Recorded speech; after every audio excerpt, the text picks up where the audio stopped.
Yeah, That's fine. Yo, that cool, guys. Yeah. We're live. Woo! Let's go. Man, what are you saying? KG's in the building. How you doing, bro? What's up, man? All good. How's it going? Yeah, not too bad, bruv. Grizz is in the building. What's happening, brother? just about this traffic killed me today, man. London, rain, traffic, you know the deal. It's nasty out there, man. I'm telling you, I was thinking about jumping on a bus, you know that. I ain't jumped on a bus for years, but I was thinking of jumping on a bus today. I'm serious. Number 97, man. Hey. George, bruv, how you doing, man? How you doing? Yeah, I'm good, bro. I'm good. I'm actually, how's everyone else? Everyone all right? Yeah, bruv. All or nothing, innit? Like, that's what it's about. Yes. I haven't even watched it yet, you know?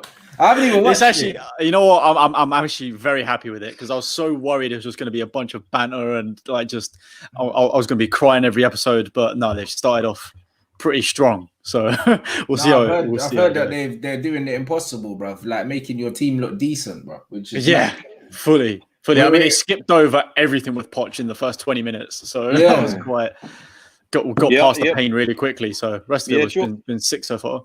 Yeah, George, I was surprised that Pochettino was literally like a footnote in it. It was like the first 5 minutes and gone. That's the thing. Like, I would like to have seen a bit more from like the players' perspective in the build up to that because all they really covered was just.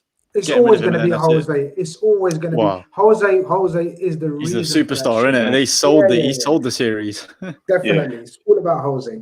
I feel like his appointment was definitely made with that documentary in mind, you know. Like a lot of people say that, yeah. Because, like, bro, when you think about it, he's box office, isn't it? Whether you like him or not. And he's not a long-term appointment, but from a business point of view, it made so much sense knowing that you were filming that thing to bring that guy in. You could have done a documentary on him on his own.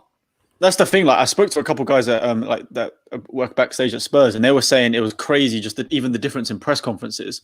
Like, obviously, Poch just fine. You got people from Argentina coming on, whatever. As soon as Mourinho was appointed, apparently it was like they couldn't even fit everyone in. You had people from all over the world trying to get on every single press conference he was in. Like, it just goes to show you literally what kind of blockbuster guy he is. To track someone, he's a world superstar in terms of managers. Like, there's no question about it. You just wish he had that pull. You just wish he had that pull on player still, man. Well, we'll see when the transfer window ends. That's the thing, man. I'm not getting ahead of myself with the Bale rumors again. But if there was one man that could bring him to us, it would be him. But money talks at the end of the day. Are there Bale Tottenham rumors at the moment? I haven't heard. Well, I saw the Spurs podcast with the legend Fabrizio on the Twitter, the transfer god that he is, basically saying that Spurs are looking for a striker, winger, and a centre back. And I was like, I don't know why we need another winger, but with all the stuff going around about Bale recently, this would be the 1 year I actually feel like we could genuinely have a chance of getting him back. Even if it's for a loan, for a year, I think that would be insane. But again, it's the money's talking, and the wages are too much. So unless Real Madrid cover most of it, it's not going to happen. Yeah, I love Fabrizio. To be fair, like he's starting. I think he knows, innit, that like YouTube is the way forward, bruv. Like he's on everyone's channels. Yeah, I mean, he knows like these mainstream guys ain't got no credibility. He knows that strengthening his brand by popping up on all these 100%. And he's got like over 1 million followers on Twitter. Like he's got easy following. He's proper. Do you know what I mean? He's proper. So I've got time for him, man. What kind of business are you lot doing? Like I think so far, the reason why I say that you've done good business, and like when I compare it to my team, I'm like, yeah, cool. We've got a good signing, someone that you wanted at your club and that you're a big fan of. But at the same time, it's kind of like when I look at your two signings and I say, yeah, they come straight into your starting 11 and they improve your side immediately, innit? 100%. I don't see that with our signing. Do you know what I mean? Not that I'm saying that it's not a great signing because I'm very happy we've got him, but you've made changes immediately to your starting 11. You know what I'm saying? Like, where else do you think you're going to look to strengthen? And who else have you been linked to? Because you lot have been going about your business quite quietly, to be fair. Yeah, the Doherty one came around like literally out of nowhere. I feel like it was like everyone was saying, "Oh, rumors, this is going to happen." I was like, "Yeah, right." Like Wolves are going to sell him, and then almost 3 days later, we bought him. Which that's the first bit of business Spurs have done. It's actually been quite quickly and quite quiet for the most part because most of the time we're linked with someone for ages, and then it doesn't get done until transfer deadline day. That's pretty much our standard business. But the fact that we got Højbjerg in early was huge because we haven't got a defensive midfielder at all now that Dyer's a centre back for us, and obviously Wanyama and Dembele, like no one else is at the club anymore. I think we do need a centre back to kind of replace Vertonghen from him leaving, because as much as we have quite a few of them, a lot of them are like, okay, Tanganga, up and coming young player who can play right back, centre back, wherever across the back. Foyth, that I don't think is good enough. I appreciate that. And yeah, so we've only really got Toby, Sanchez, and then Dyer's now playing centre back. But again, for me, is someone that's not really going to be the top level for it. So I feel like we could do with a proper replacement for Vertonghen, and then like striker is such a priority. We can't go into like our third season in a row with one striker, especially with we've got something like 18 fixtures in the first month because of all the Europa Leagues, the League Cups, and the league and stuff. We can't be doing that just with Harry Kane. He'll get injured again, and it will just ruin our season totally. Bro, we've got a Champions League winner and a Premier League winner, Divock Origi. Take him, bro. Take him. I'd happily take him. I'd happily take him. No, I'm serious. He would score goals for you, lot. You know that. I think he would as well. Yeah, he needs like someone. He needs to be a first team's player for someone, and like him and Kane up front could be handy, man. I'm telling you. With Bergwijn and who's the other winger you got? What, Son. Bergwijn and Son, man. How can you forget him? He's the main man. The best player, yeah. But I don't think he should be a winger, you know. I think Son should be your talisman, man. He should be the free spirit, man. Go and do cause havoc. Yeah, for me, he's very Bale-esque, because that's what Bale was towards the end of Spurs. He was like literally pretty much everywhere across that three. And to do anything. Son does that for us, but he is a huge threat out wide. And to be honest with you, it's mainly I don't like him as a solo striker. He's had to cover as Kane when he was injured, and him alone as a striker doesn't really work, because then that takes any sort of other outlet out of the game, and we've got no other options. So that's why I think we need a second striker, because who's actually an out-and-out striker. The bigger ones we've been linked with are Callum Wilson, Josh King, and then even like these, like Suarez is maybe going for free, Diego Costa. Suarez Troy as well, Troy Deeney. Yeah, that one. As much as I love the guy himself, I think that's just a bit of a.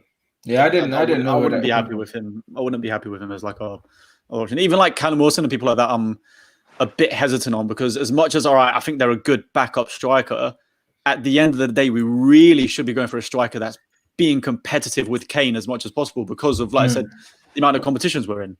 If we're just going for a backup striker, we're basically sacrificing these competitions that person's playing in, because you're already admitting the fact that he's not going to get as many goals as Kane.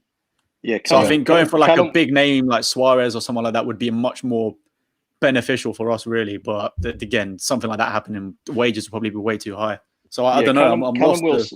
Callum Wilson and Josh King have been linked with Newcastle. That's where they should be going. Yeah, those are the clubs they should be going now, not Spurs. No, you're not feeling Josh King's a little bit underrated. No, I like them. That's the thing. I do like them. But again, I only really see them as backup options. Whereas I do feel like we need a second striker that is full on just ready first team material for European competitions, which I don't know if Josh King and Callum Wilson are at that standard. Yeah. Even someone like Ings would be better after seeing what he did last season. Ings is a bad boy, man. I don't let he is a baller. Danny Ings is a bad boy, man. That injury was nasty, and he's come back. You know what I mean? He would have done better than a lot of strikers at our clubs, man. Man, he knows where that. You know that saying. Man. He knows where that goal is, man. He knows where that goal is. He's a good player. This guy said, "What happened to Troy Parrott? Like, what did happen to that guy?" He's on loan. He's on loan at Millwall. He scored in both friendlies that he started. Started in. He's doing the Harry Kane route. Harry Kane went to everywhere: Millwall, Leyton Orient, Leicester. He went all over the place before he started. And I think Troy's just kind of following that a little bit, because he's only just turned 18, probably about a few months ago. So he's still crazy young. Mourinho doesn't think he's ready for the first team yet. So get him out on loan in the Championship is probably the right thing to do for him, really. And then hopefully in a couple of years' time, he can be on Kane's get to Kane's level potentially. Because everyone's raving about him, so we'll have to just wait and see on that one. Fair, really. We'll see. I've Grizz question for you, bro. About money and Salah. Yeah. Next season, I don't want to scare Liverpool fans too much, but I can see Salah going. To be fair to you, you know what I mean? He's had an amazing spell here. No one stays at one club forever. These players that come from abroad, they haven't got allegiance. They fall in love with a club, but they don't love the club. You know what I mean? So he's done his bit. you know, he may want to experience something else. You know, big players do that. Big players like to, you know, expand, right? They're, you know, go and check out other leagues, go and check out other cultures. So, and he's a big player. So I wouldn't begrudge him, and if he wanted to, and I think he may want to next season, but you know, we see how it goes. Mane's cool. Mane loves it that he's settled. Mane's a don. He don't want to go anywhere. But Salah's the type of player I think that may want to, you know what I mean, just check out. I think because they're not English as well, they're more likely to want to experience the rest of Europe. And I mean, if you're looking at teams like Barcelona, who are clearly going to have a huge rebuild over the next couple of years, that definitely seems like it could be a main target for them. I mean, none of these big boys are going to. None of these big boys are going to spend this summer. This summer or whatever is left of the summer. None of these boys are going to spend. So they're all going to look to go big next summer. Yeah, there's going to be a lot of money, hopefully, being flying around. If we get like 150 million for him, then you know what I mean, we can go and get Sancho. You know, because you know what I mean, just in case, you know. Yeah. His buyout clause will be like 200 mil, bro. You know what I mean? Like Sancho will be sorted within the next few weeks. You better wrap him up this next few weeks. You probably will, but you better. Nah, we will, man. Because he ain't going there after this. We will. We're getting him. It's done. Don't worry. Don't worry. You know, like that. You don't worry, bruv. Worry about getting Thiago over the line, bruv. Yeah, that's gonna go. That's gonna go. Don't worry. Trying to force Gini Wijnaldum out the club and that. You can't even say nothing about it. Rants, because I know you love Thiago, so you can't even say nothing about it. I love him, but you lot are forcing Gini out, bro. It's not a good precedent to start, innit? Like. Do you know what? It's 30 mil. Just get him. It doesn't matter. Like, just get him. You don't need to get rid of Wijnaldum. I hear what Rants is saying about Gini, and there's been so like split. The fan base is split down the middle because you know what today's fans are like. They want incomings. They want Thiagos. They want FIFA. You know, they want transfers. But then they forget that Gini is one of the most durable players in the Premier League. Man plays every game, never injured, reliable, can play anywhere across the midfield. Dutch is Dutch, so you know how Dutch players are multifaceted. He can play any role. Tell him. Go and tell him play centre back, he can do that. So the fan base is split. But you know, if he's not going to sign that contract, and I'm sure all you mans have got players in your clubs that are in that situation where if they're not going to commit, then you have to think about yourself. And that's where I think Liverpool are thinking about themselves, because we had a similar situation about, you guys probably know Emre Can, right? He wouldn't sign a contract and then he went for free to Juve. We're not looking to sell Gini for free, let Gini go away for free. So if Barca, the Koeman connection, etc., looks like they're in talks, 25 million, well, I'd say 25 million, you know what I mean? Straight swap for Thiago. I can't see too many Liverpool fans being too grumpy about that. Yeah, I hear that, but you know what I mean? I don't know, bruv. How old is Gini?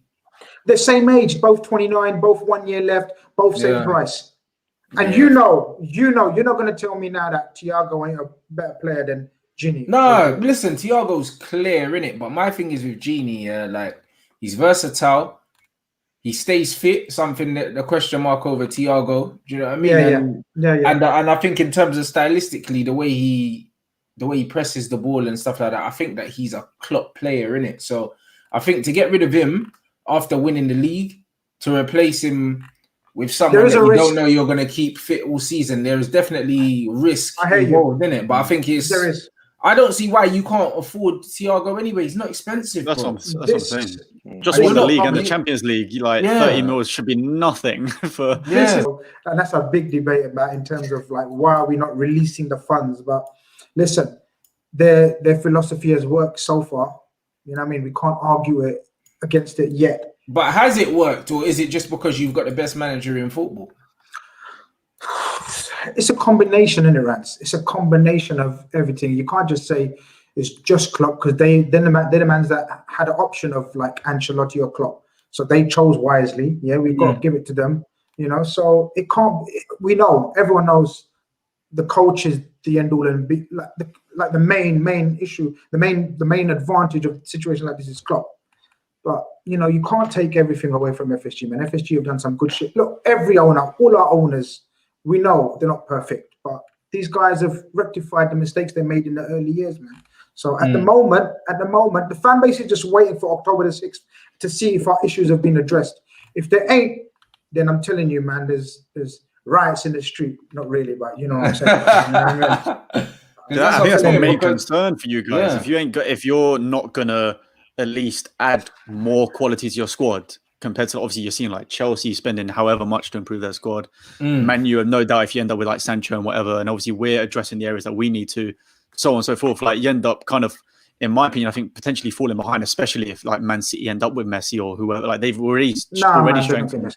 Yeah. No, I hear you. They got Koulibaly, they've got Ake, they've got the left winger as well. Like they've already strengthened. If you don't do so as well, I'm worried that people can maybe start sussing Liverpool out a bit more next year potentially. The thing is, and I keep saying this, them teams, all you've mentioned, had to do something. Do you understand? They had to. They had no choice but to buy 4 or 5 players.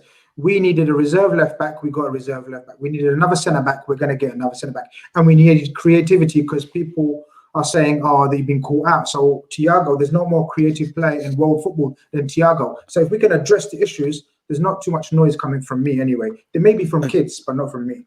The thing is, I get that, but I do genuinely think you need to do it because if you're looking at the reason why Ferguson was able to dominate with Man United for years was the fact that pretty much every year it was one quality player that will go into the 30 million player that will go into the first team, and then maybe a couple of like backup options or whatever to fit the squad. Man City, they still ended up buying a quality player every year to refresh and change something.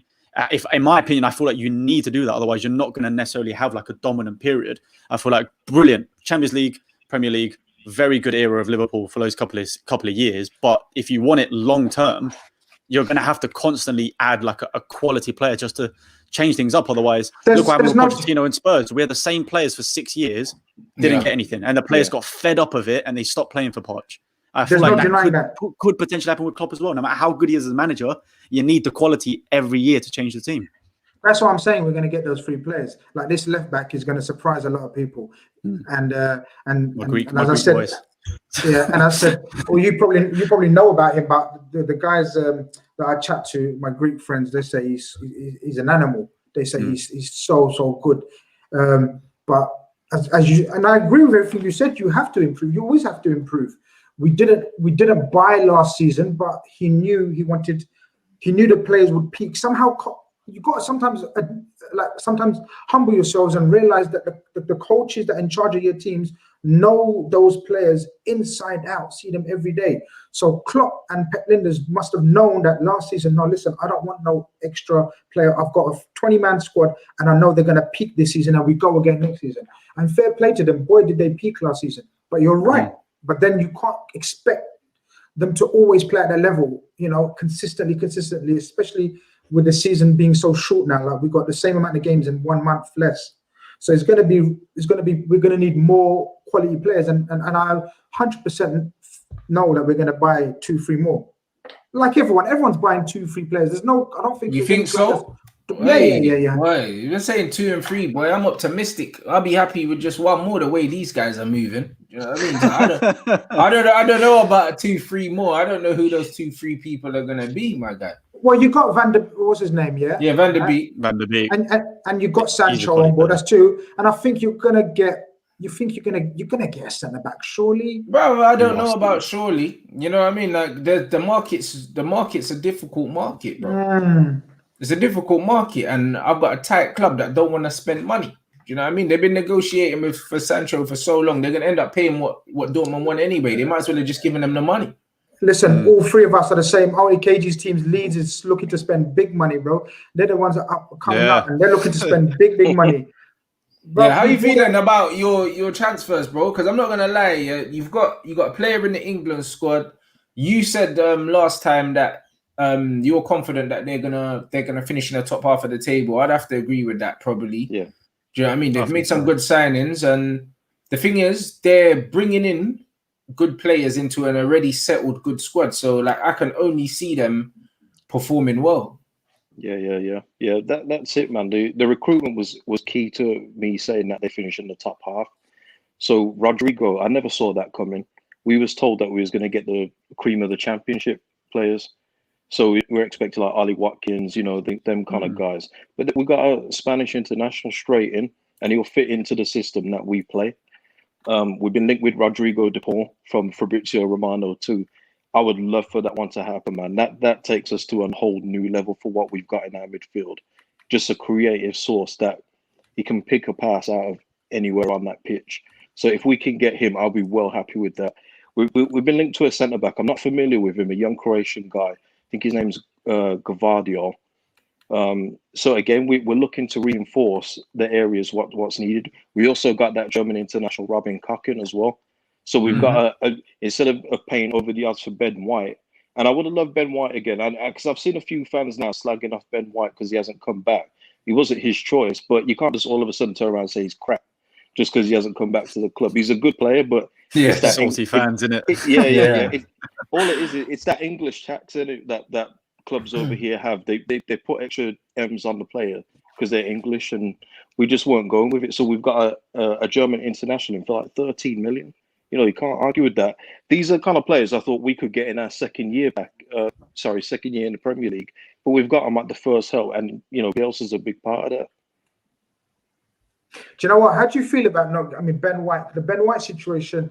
This is what's not, because I know Rants and George are saying, yeah, they're agreeing with you that you're going to finish top half of the table. Yeah, are you guys all saying they're going to finish top half of the table? Yeah, I think so. Yeah, I don't think so. Right, and okay. I'm just giving my opinion. And one of the reasons for that is, the type of game that you play. You know, unless Bielsa is the absolute don of dons and slightly tweaks it, because I don't think he will. I think he's going to play your exact same game plan in the Premier League. And Premier League's, you know, we discussed this last time, didn't we? It's different. But with Ben White, with the way you guys play, and Ben White was sort of kind of certs on to come back to you guys. Now you're going to have a total different young German centre-back in that Robert Koch fella, yeah? So he's going to take time to settle in. And the Premier League's one of the hardest leagues to settle in, man. You know, and especially with your opening few fixtures. I don't know, man. Leeds is I don't think you're gonna go down, and hope you don't, man, because you know what I mean, we need Leeds in the Premier League. You know what I mean? But I think it's gonna be a bit of an eye opener. That's just my personal opinion, man. With what you just said about Robin Koch, that how you trust Klopp with his decisions, this is how I trust Bielsa. He will know if we didn't get Ben White that we've got to get somebody who is in that mold, and he had already he's already sent through training videos. He's already told Robin Koch what he likes in his game, what he needs to get out of his game, how he'll fit into the system. This is all things he's meticulous in his planning. So that is why I don't worry when it comes to a Bielsa signing. I mean, I do question him when he keeps on playing Bamford. I can't argue. I can't lie about that. But he's got Rodrigo in for a reason. Whether Rodrigo's playing behind or he takes Bamford's spot, he's addressing those issues because we create too much to score so little. So that's you know, that's a good point. Yeah. Every time I see Leeds play, chance after chance after chance. Yeah. So there's no problem with creativity from what I saw. And obviously, I only saw you guys probably about 5-6 times. Yeah, hold my hands up. But it was chance after chance. But you do give up a lot of chances, though. And the Premier League, you gotta stop that. Otherwise, you're gonna be just a glamorous Norwich, man. You don't want to be doing that. you don't want to be doing that. Very true. Or it could be a situation and escape by the skin of the teeth. That's it. Bielsa comes into the Premier League, like he said. This guy here said he's top 4 Premier League manager straight away. I'd have to agree, bruv. I'd have to agree. Outside of Ancelotti, Klopp, and Pep, who's better than him? I mean, considering he's the one that trained Pep, Poch. He's pretty much brought all them through. As a coach, he's one of the elite coaches in world football, man. Champions League experience, everything. Yeah. Like he's a veteran in it, so he automatically leapfrogs these guys. So if he says he wants certain players, I can understand why you're confident in saying, you know what, just let him get the guys he wants, innit? Because he's got a track record. Like you can vouch for him. There's a lot of men that you can't vouch for in the Premier League. Yeah, that's it. That's what I'm saying. If you're saying like Steve Bruce is buying Robin Koch, then you can't be confident that Robin Koch's going to hit the ground running, because Steve Bruce isn't sending in training videos from 6 months ago. He's just not. These guys don't work like that. A lot of these Premier League coaches, he's meticulous. Mad meticulous. Yeah. And he's got a That's spoiled coach, man, and that's why it's good that we're only getting in 3-4 players to add to the squad we got, because we don't have big names, but we've got a great system, and that's what matters to our team. Yeah, you don't want to make the mistake that Fulham made, buying all of those players. You don't need to buy too many players because then they have to gel, they have to learn the way to play and all of that. I don't think that has never worked for any club in the past. When Liverpool did it with, what was it, the Suarez money? That flopped. Yeah. When we did it with the Bell money, that flopped. When when Man City first got their money, like back in 2008, and bought about like 20 new players, that took them what, 4 years before they could actually gel and actually start winning things. Like buying too many players at once, I don't think has ever worked in the history of football. So I think it's just about addressing the areas you need. Absolutely. As long as you could do that right with a good coach, then I don't see why you can't compete, to be honest with you. And speaking of areas you need, left back for you, saying Ben Davis, like what's going on? I think it's I personally would like us to get another left back, but given our situation, Tottenham and spending money don't really go hand in hand, to be honest with you. And I also think I think Levy has told Mourinho that, okay, I understand that we're going to have to back you in certain areas, and I know there's things we do need to prove on, but we can't run away with it, and we have to actually use what we have at the club as well. So what I'm noticing is Davis seems to be a solid option for Mourinho in terms of how he wants to play. We've seen throughout so far, and what he plans on doing forward is that we're going to defend with a back four and then attack with the right back. So then the rest of the back three literally become a back three. Davis does a left-sided centre-back for Wales all the time and has done it for us before as well. So that's basically how we transition from defence to attack. And not only that, we've now got Sessegnon that we're trying to convert into a left-back. And we've also got this Dennis Serkin, young kid coming through the academy that Mourinho has praised himself. So I think the fact that we've got these two youngsters that we're basically trying to turn into left-backs, and the fact that Davis is pretty much a solid shout for Mourinho's tactics, I can't see us bringing in another one. As much as I would like to see a new left back in the club, I really can't see that happening this year. Potentially next year, but right now, no. I think they're just trying to see what they can do with Sessegnon and Serkin. Talking about systems and formations, you're saying. So do you think you guys are going to go to that because you bought Doherty? Yep. And he's a blatant wing back. Yeah, but that's why I think it works. That's why I think it works. If we're still to keeping with this tactic of the 4 become a 3, then Doherty easily can transition from right back to right wing, which is pretty much, he's basically right wing for a lot of Wolves' attacks last season anyway. You don't think you're going to play 3 at the back? You don't think you're going to play 3 centre backs? No, he tested it for one of the preseason games, and it worked for a bit, but I can't see that being like our system throughout the season. Why did and like you I said, why did you take Sessegnon from us, man? We would have molded Sessegnon into a second Robbo, man. Well, I've been wanting to see him left wing the whole time. I don't want to see him turn into a left back. I don't want to see him as a left back. I want to see him as a winger. I think he's better going forward that way. But he's the modern day fullback right there, and he's got the potential to be one of the best modern day fullbacks because he's attacking. But I tell you what, he's tenacious. 100%. I agree with that. The issues he's had last season were he just completely lost all his confidence in the Premier League. Totally. Yeah. Anytime he played, like for Fulham in the Championship, when he obviously had team of the season, an incredible season, that's what obviously got him the move in the first place. He was bombing at the wing, was going down with confidence every time and attacking the ball.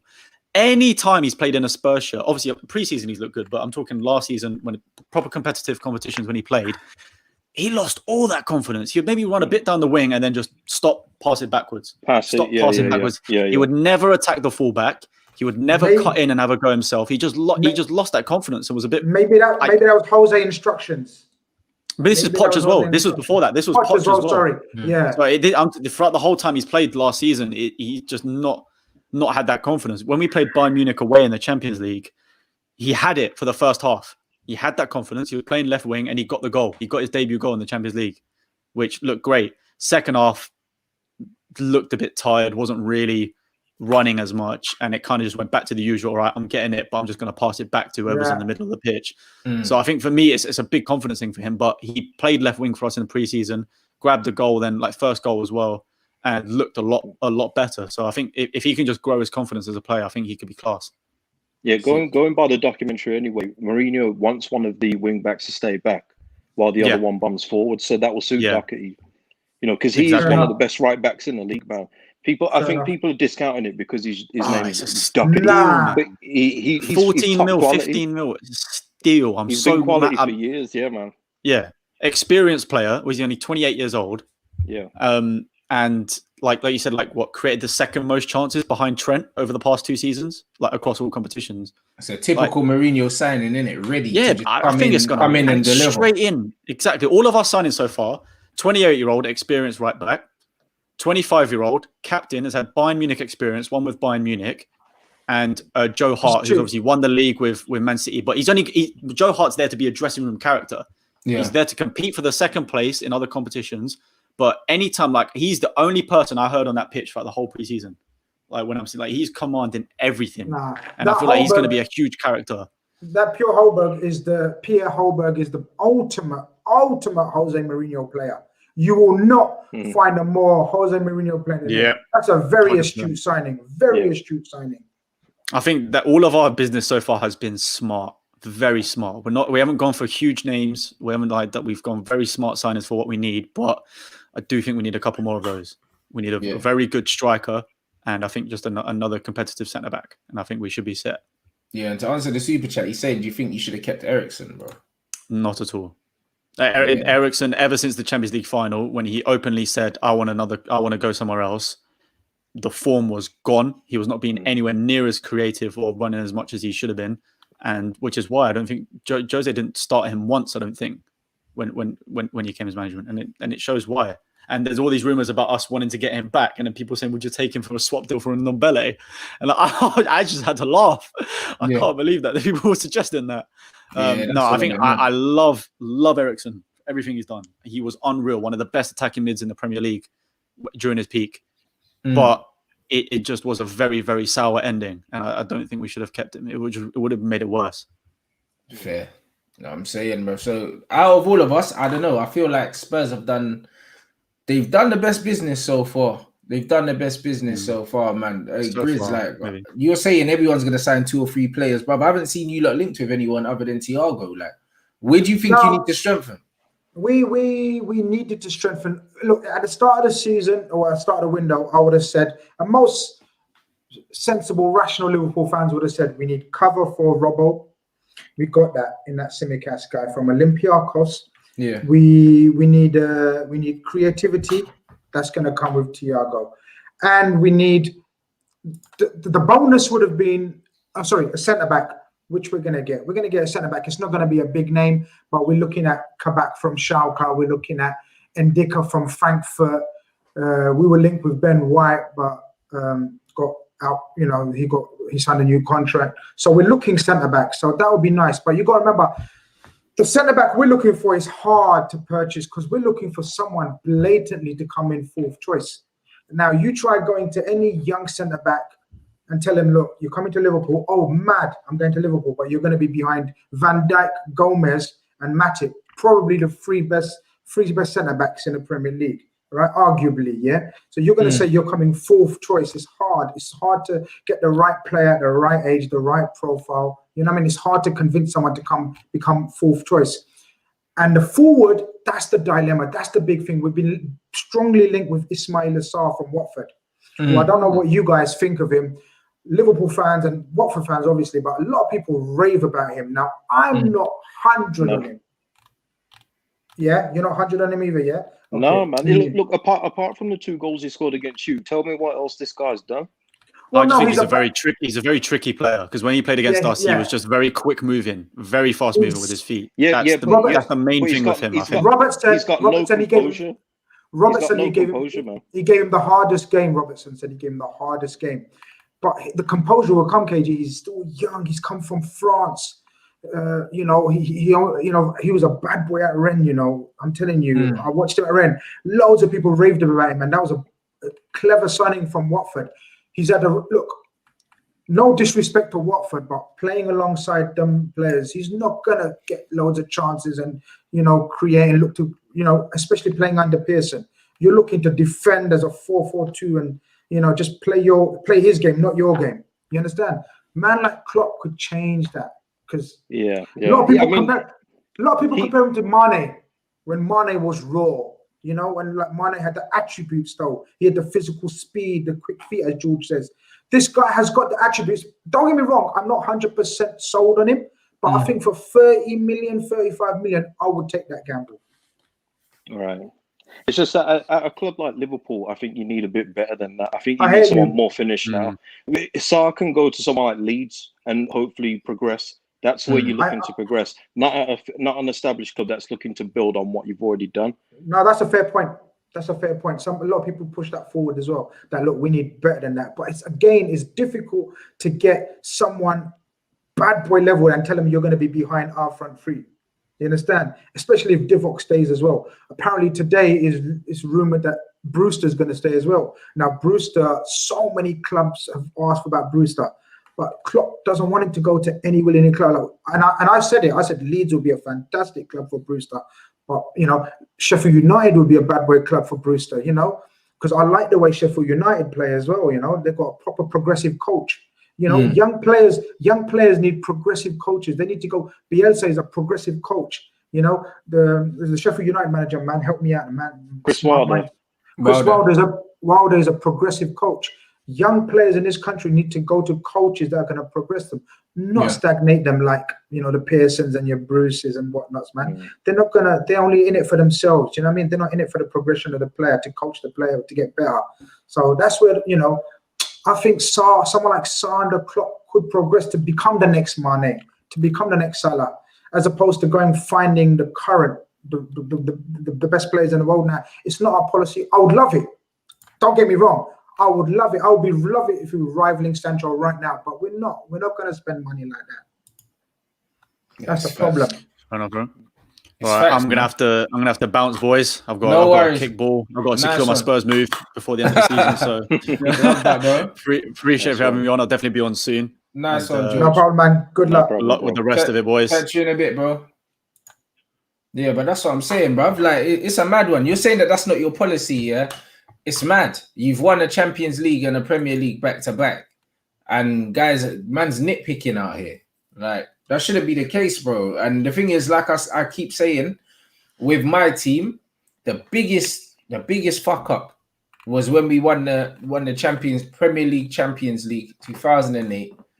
Didn't reinvest, bruv. And then it went downhill from there.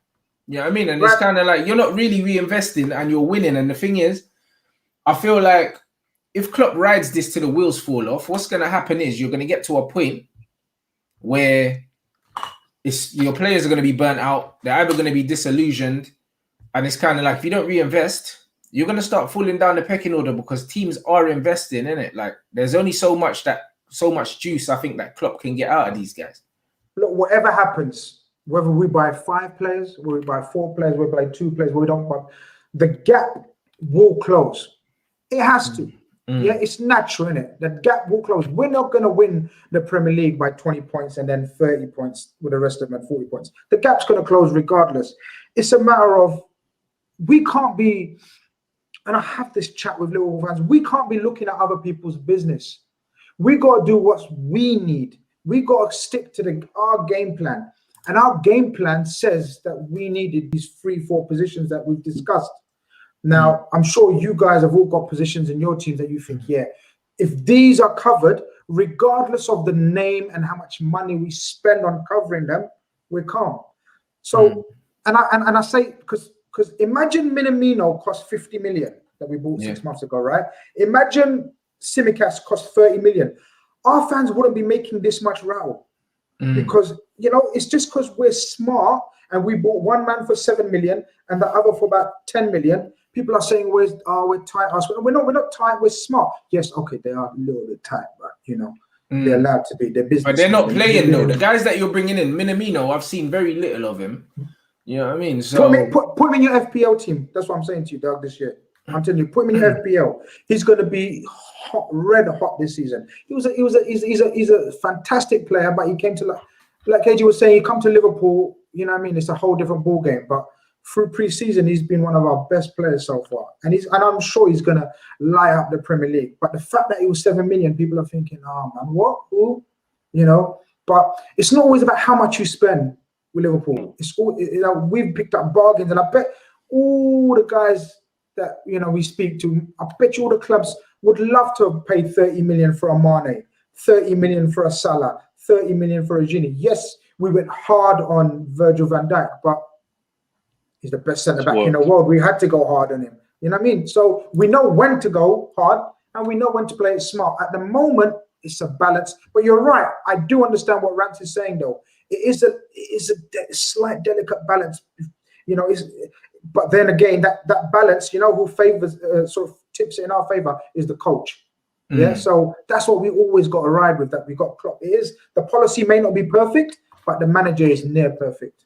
But the problem with that is the same problem we had with the Glazers and Ferguson. As soon as we lost the manager, the team fell apart. You mean you can't be? You have to be planning for life after Klopp. Like you have to be, but with your recruitment, because if you're not, you don't want to go from champions of Europe, champions of England to where United ended up 6th, 7th in the league, because that's what could potentially happen if you don't keep investing your pace of investment with the same as everyone else's, bro. Because look what Chelsea are doing, 5-6 guys.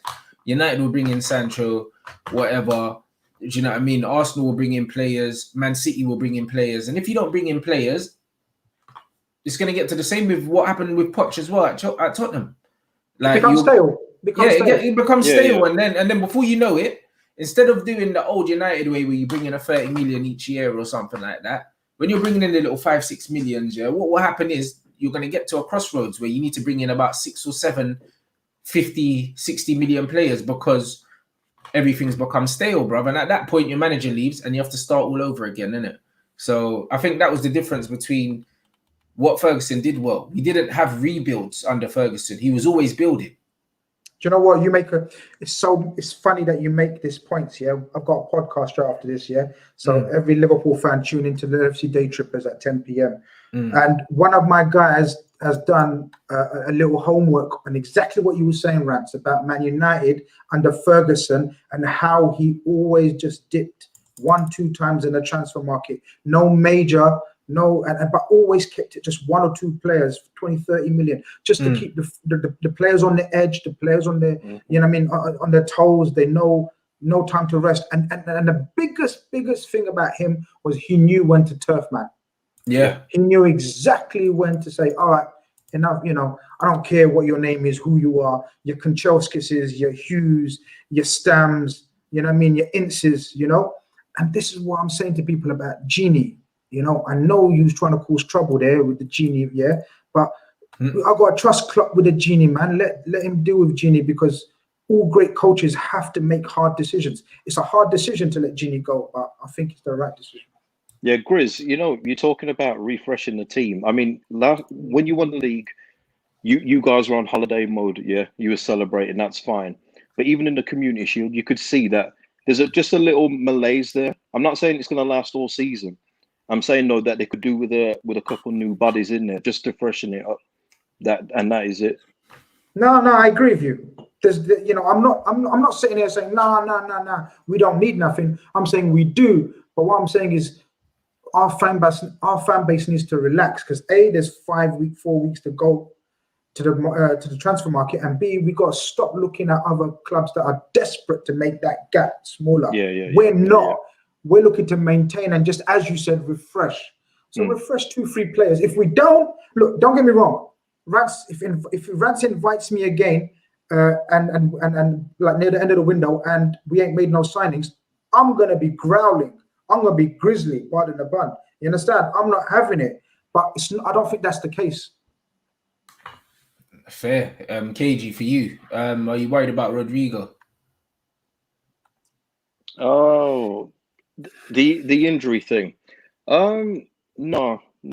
I think they're, again, with the planning and everything else like that, they would look at his injury record and see how those injuries would have occurred, and seeing if there's anything that they can avoid in the training. It's just how they're taking care of Pablo Hernandez at the minute, who's 35. He trains, he still does murder ball, but he does it in a different way to the rest of the group.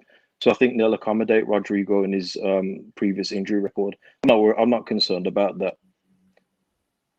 We've got other injury. We've got other injury record people like Liam Cooper as a centre back, which is why we need another one, because he always has a few weeks out at some point in the season. So we need another centre back for definite.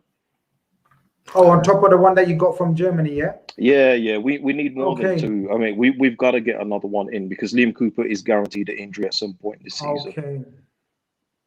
That's fair enough. This guy is saying about FSG and your kit deal and stuff like that, Grizz. Listen, people don't understand. We ain't, you know, when you sign a kit deal, you don't get that money. Our kit deal is different. It's over 10 years, it would be, innit? That's what I'm saying. You're going to get that with the sales. We've got 20% on merchandise. You know, people forget there's a pandemic. We haven't sold any merchandise. The season just started. The kits just come out. You don't just get 100 mil in your bank account just like that. We get like a little 30 million deposit, and then after that is 20% of every merchandise.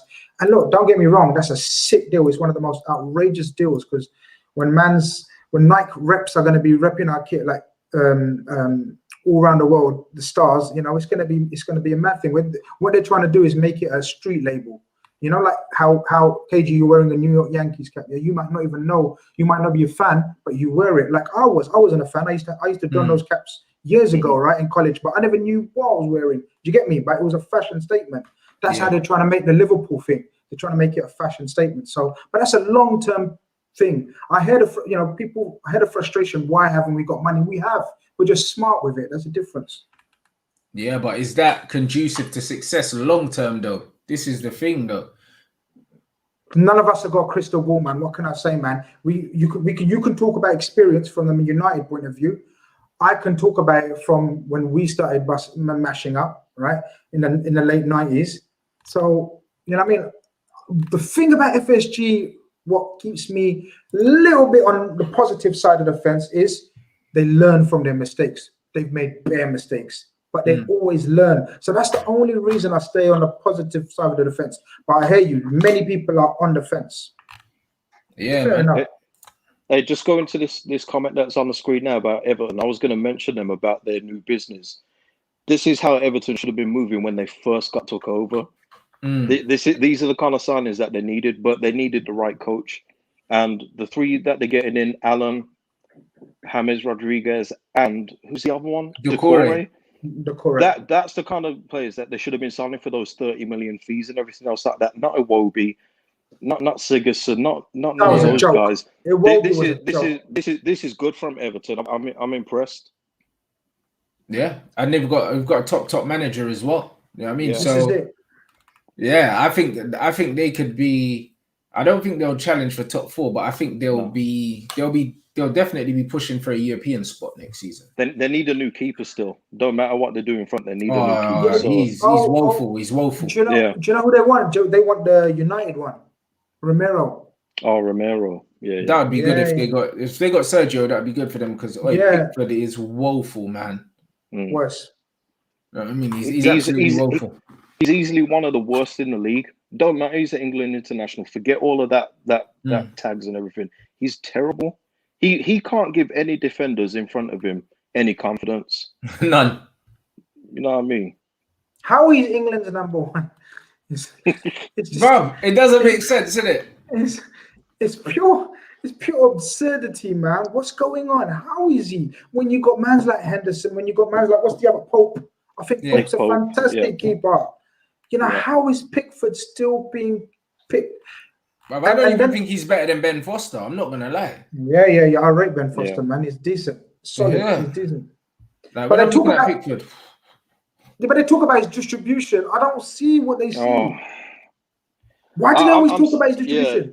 They think he's good with his feet. They think he's good with his feet. Like apparently, when you back pass it to him, he's composed on the ball or something like that. Means anything, bro? I don't see it, man. You know what I mean? So I don't get it, man. So when I look at Everton, I think they're dark horses. If, for instance, if the window was to finish close right now, like how confident would you be with your teams going into the season? Right now? Right now. If it closed right now, no players signing. You're saying 10th to 12th. Yeah. At this moment. Yeah, at this moment. That'd be sick for you though, man. That'd be very good. That'd be very good for you. Definitely. Yeah. I if it was right now and we don't get in a centre back and we don't get in a creative player or an attacker, then look, I'm not gonna suddenly say, boy, we're gonna struggle, because we ain't. but it won't be a stroll in the park. I think, you know, with this, especially with the acquisitions others are making. I think, you know, I'd still make us and City favourites, but I'd say Chelsea and the likes of you if you well. We can't say that because you guys ain't signed anyone either. So right. If it's right now, then you got to say, Chelsea have done the darkest business, man. Yeah, but that's what I mean. If the window closed today, I don't see us finishing above Chelsea. I didn't see us finishing above Chelsea last season, but Chelsea kind of had a weird run towards the end. They had the harder fixture list, and they kind of let us pass them at the end, man. Do you know what I mean? It wasn't just at the end of Rants. It was in the middle of the season too. Yeah, they had a little. Chelsea were hanging on to that 4th spot while everyone below was just doing crap. But that's what it was, though. That's what it was. The problem. Chelsea were dropping points, and then we were dropping points instead of. They were the best of the worst. They were the best of the worst. Yeah, they were. You know what I mean? But the business they've done, I can't see us finishing above them as it stays, isn't it? So you're looking at 4th place. Arsenal, I've done some decent business. I can't imagine they're going to have as bad a season this season as they had last season. They had 3 different managers, and they still finished like in a respectable position considering where we thought they were going to finish. Do you know what I'm saying? So, but again, talking about coaches, man, I've got love for that coach, man. Yeah, he's good.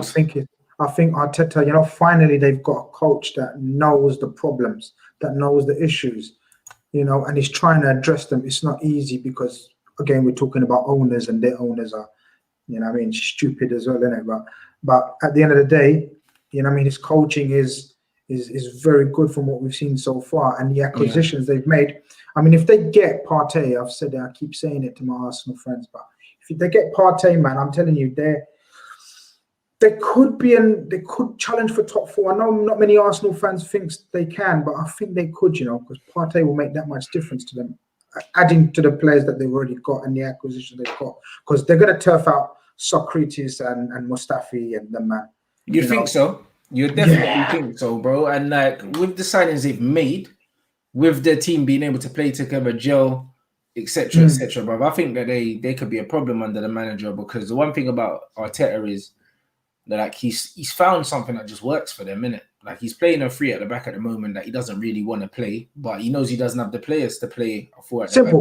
He plays to their players' strengths. And he plays to their strengths. And bro, that's like the first rule of being a football coach.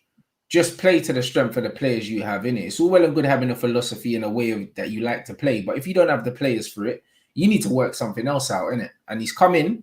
He hasn't come in and said, you know what, I want to play a 4-3-3, XYZ, and try and get the players to kind of fit into that formation. He's actually sussed it, and he's done well from a coaching standpoint. And I think that over a course of a full season, him and also Mourinho at Tottenham as well, they're going to do better than they did last season. Yeah. What happened with Nketiah at Leeds? I was just, you see, Grizz, you just read my mind. I was going to say, with Bielsa and the Bamford thing, Arteta's got his Nketiah thing where he just keeps on rolling him out. You know, he's trying his best to make Nketiah this next big thing and stuff. But Nketiah was fine. Grizz, when he got minutes, he looked good for us, but he couldn't get past Bamford. And that's nothing to do with ability. He's better than Bamford. It's just Bielsa's very loyal to Bamford and the way he plays. The way Bamford does all the rough and tumble. Nketiah wasn't doing that. I was just going to say, would you say Bamford's your like don't cuss me too much if it's way off, but I see a bit of Giroud in him, like how Giroud plays for Chelsea, and you see Giroud. Grizz, you read my mind again, man, because I've said that if we was to get a striker and we could ever afford Giroud, he is Bamford but with a finish. He does everything Bamford does. He's not quick, but he runs up and down. He runs across, hustles and bustles, holds it up. But if that ball's going across, Giroud's going to finish it off. Bamford isn't that guy. Giroud it would be perfect in our system, honestly. He'd be super for our team. So do you play with another striker alongside him, or is it just one man and 2 attacking wingers? Yeah, like attacking wingers, attacking midfielder, and Calvin just holding everything back. Yeah. So it works great, but we need someone better than Bamford, and this is the problem with some Leeds fans, because Leeds fans get very attached to players. It's like they don't think of the club first; they think of the players. They're like, "Oh, Bamford deserves to play." It doesn't work like that, man. You've got to look out for your club. Because if Bamford had scored 30 in the Championship and we didn't get promoted, he'd have been haggling for a move to the Prem, and rightly Yeah, so. for sure. Yeah. You know what I'm saying? It works both ways, though. He got 16 goals in that team. Sounds a lot, doesn't it? But Carl Grant for Huddersfield got 19, and Huddersfield finished 16th. No, the Yeah. man And you create, the man yeah, you yeah, guys create, the amount of credit. But the thing is, the promotion, everything, it's making everyone look through rose-tinted glasses and everything else like that. And I don't do that, man. I appreciate the work that Bamford does, but if the ball's coming to him and he's got to finish it off, I'm never confident. You know what I mean? It's just from proven play in the last 2 years. It might be a Pookie situation where Pookie came in with this reputation of, from the Championship and then came a bit unstuck in the Premier League. So, but Rodrigo, I suppose you got Rodrigo. Yeah. I mean, I can't see Rodrigo coming as a squad player. He's coming into play. He's coming into play. Yeah, he's coming to play. Yeah. So he's going to play instead of Bamford. It seems. I thought they might play together, but. And I think we're looking at another striker too, which gives me a lot of hope too. Because I know that one of the guys that you had on Rants the other day said that we've made about 8 signings, but a lot of those are for the under 23, so they don't really count as our first team signings. Right. We'll probably see not Sam Greenwood. We'll probably see Joe Geldart from Wigan at some point in the season, but we've basically made 2 first team signings so far, and that's what we needed. We needed 4 or 5, but the level that he's got is way better than I thought that we was going to get in the first place. There you go, innit? So it'd be very, very, very interesting to see what these guys do, man, over the course of the season. I think Leeds have been good to watch, bro, for a while. That's one thing. Do you know what I mean? It was funny because I was having a bit of banter with the Leeds fans on Twitter. What was it? Last season during the playoffs when they were like, "Oh, watch when you come to Ellen Road next season." I was like, "Bro, you need to get promoted first, mate." You know them ones there. And then you man lost, did it? And when you man lost, hey, you see the shit I was talking was mad. So, bro, because the Leeds fans were on to me. It's like they thought they was in the Prem already. They were talking much smoke in it. And props to your manager. Do you know what I mean, for sticking at it, going again. Do you know what I mean, and getting you lot up. That's huge, not just him, but Calvin Phillips too. He didn't have to stay. And you know what I'm saying? And I'm all for players like going to where they belong level wise. But so he stayed in the Championship an extra year to get us promoted. So props to him too, man.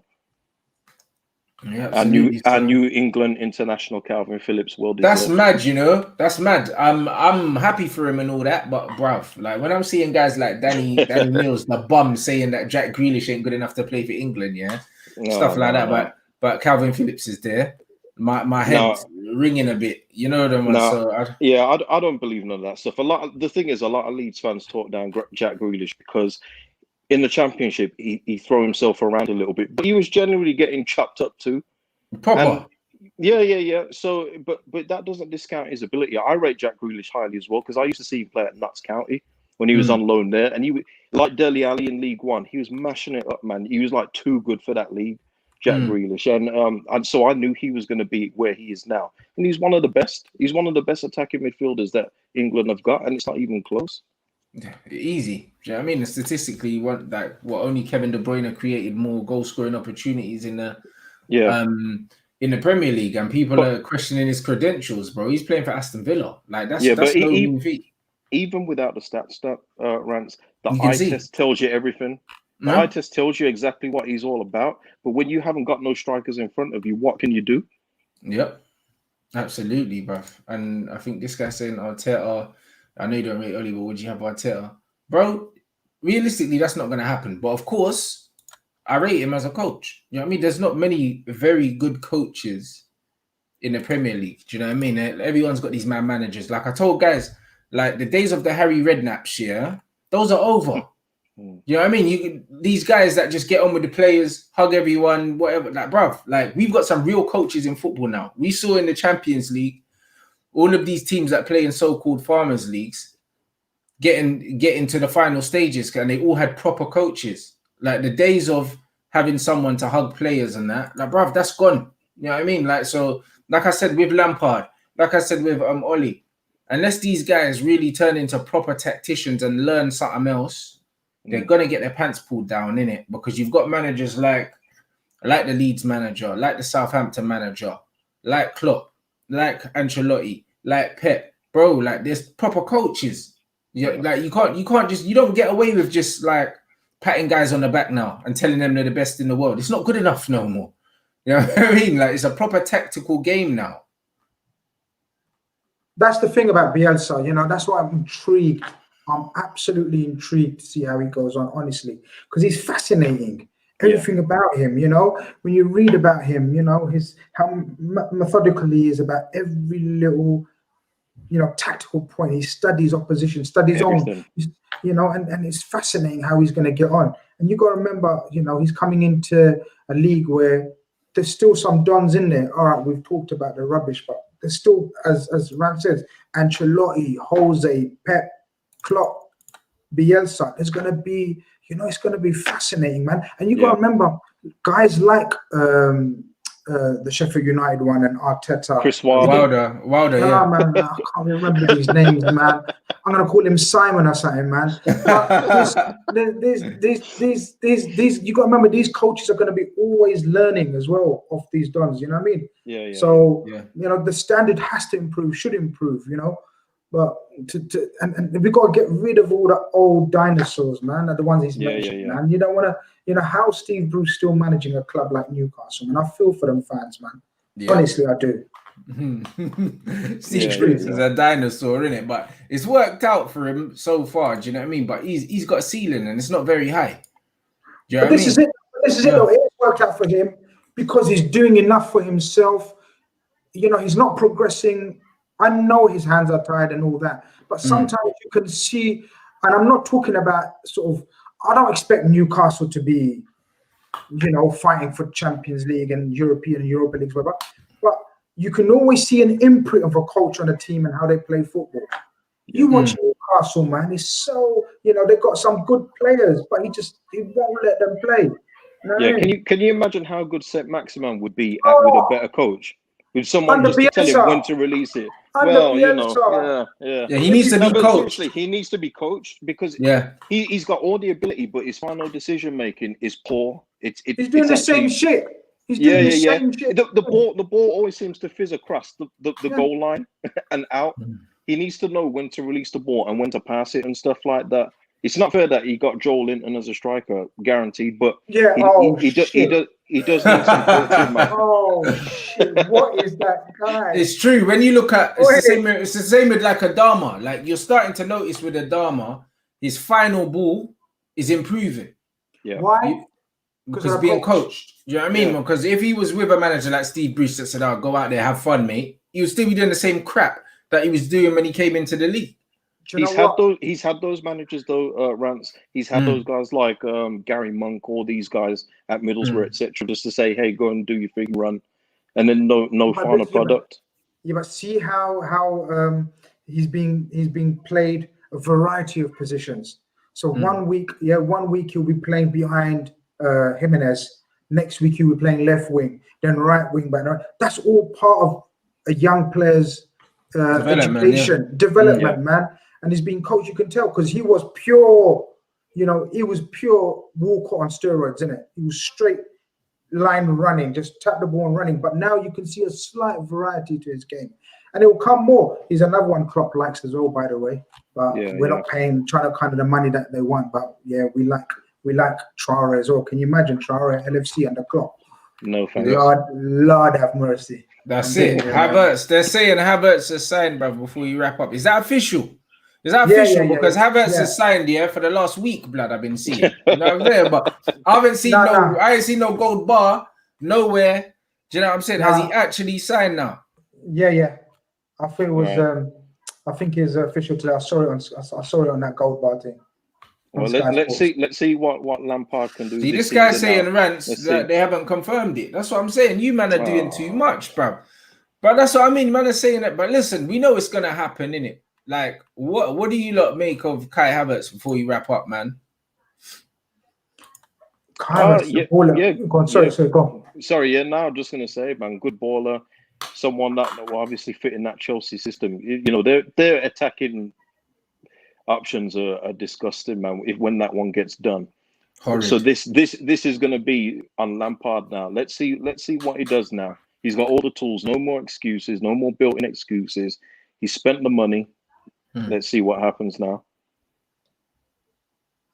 Yeah, Havertz, I'm not going to suddenly say, waste of money, wherever.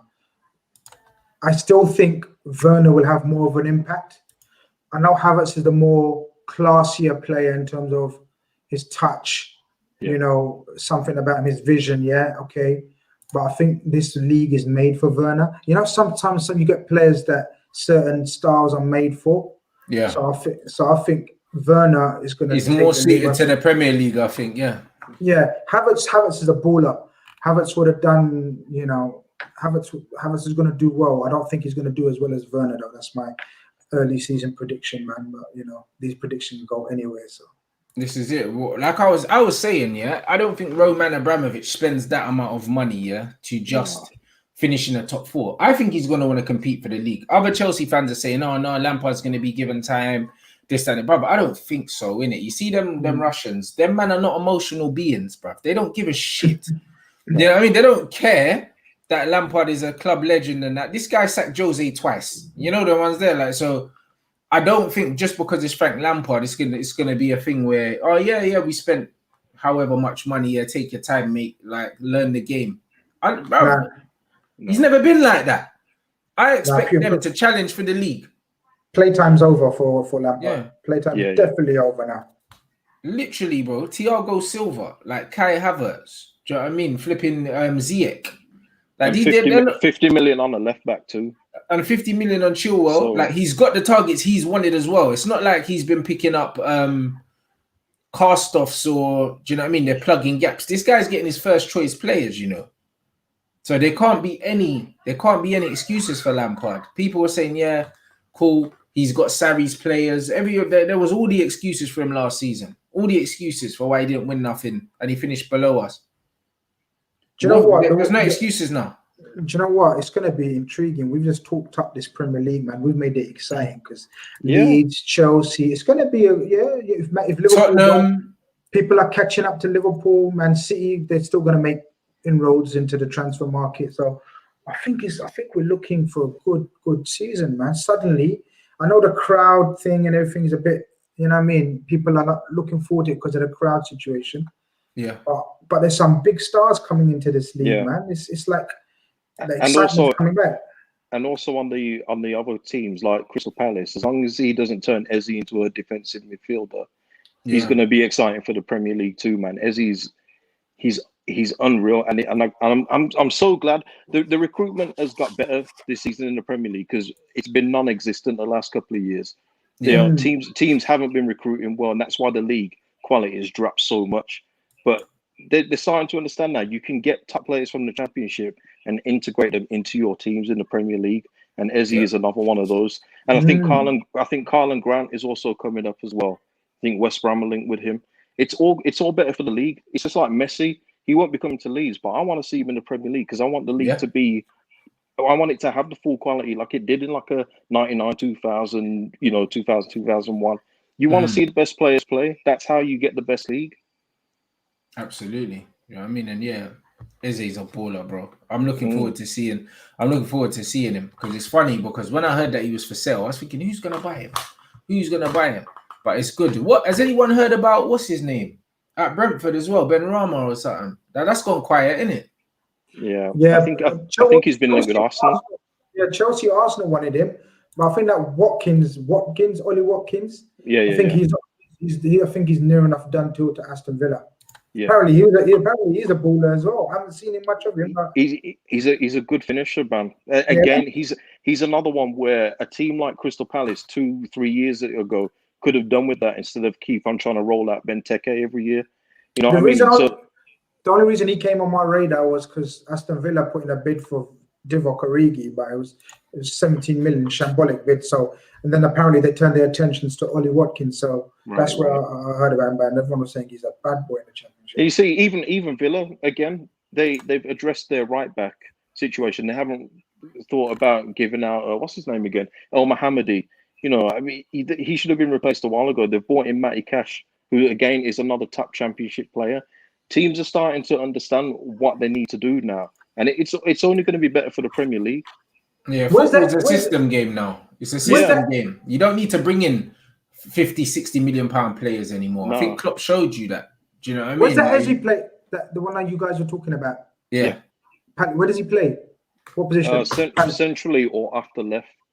Okay, Zaha position, huh? Yeah. So he'll probably play more centrally. Again, Zaha don't look like he's going anywhere. So they've got a nice attacking midfield going there.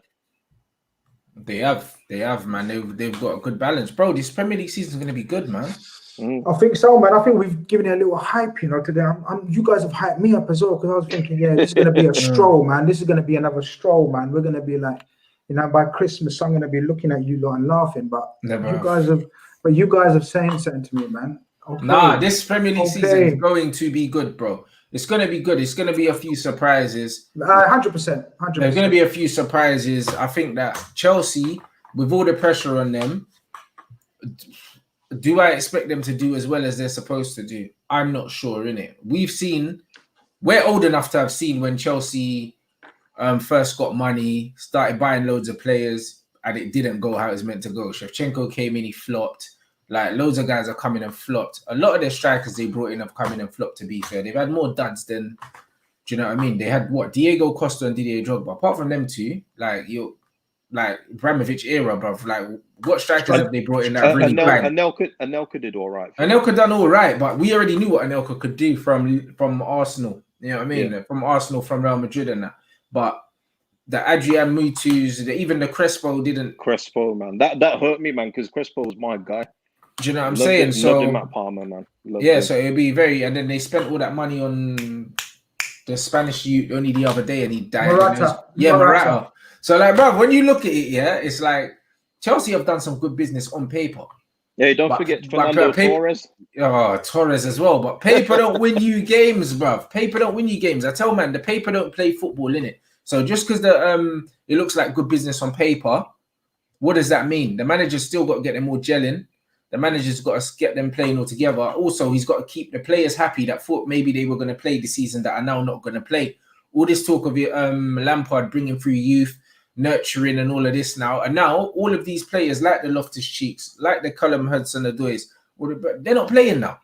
Yeah. Tomori, all these guys. Tomori ain't playing now. Silva's coming.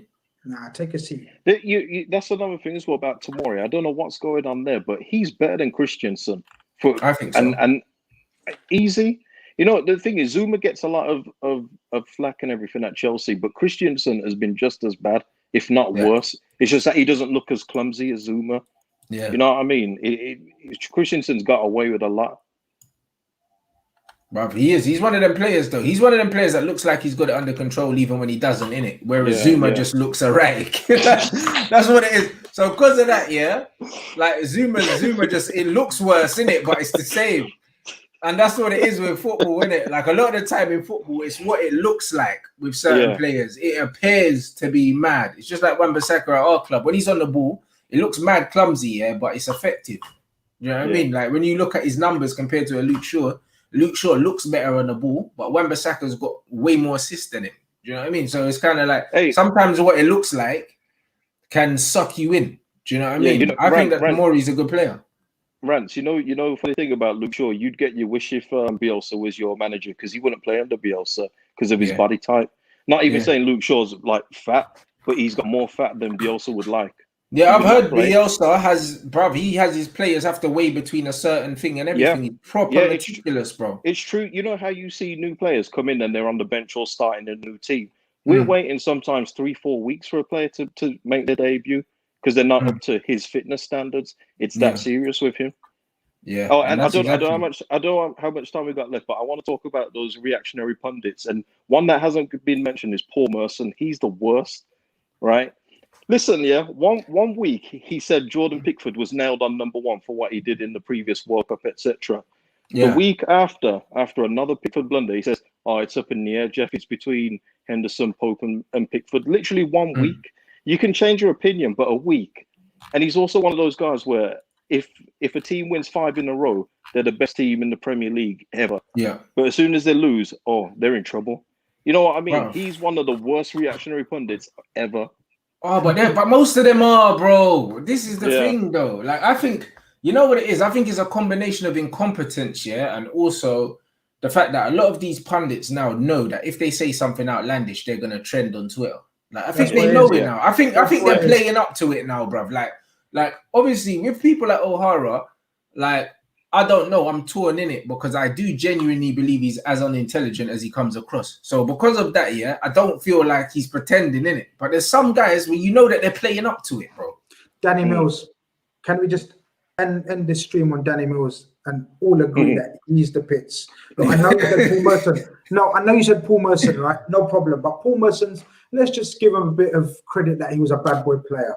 Yeah, so very absolutely. Yeah, absolutely. Danny, why are you talking?